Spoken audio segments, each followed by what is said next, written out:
Hello, I am Esmeralda Esaginaldo and this is my Sprout Up journey. To be honest, I didn't expect na ito yung kukunin kong course, which is agriculture.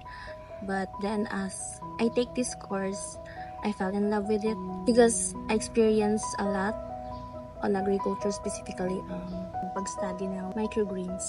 As I studied, I found out that pwede pala tayong mag-produce ng crops in just 8 to 12 days. And pwede na natin siyang i-harvest. And pwede na natin siyang kainin.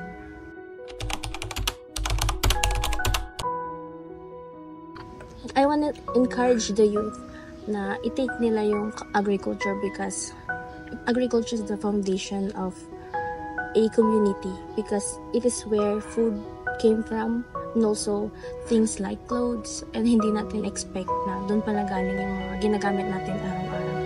So agriculture is very important. Together, let's sprout up. Again, this is Esmeralda Esaginaldo para sa Bayan, Agham at Agrikultura.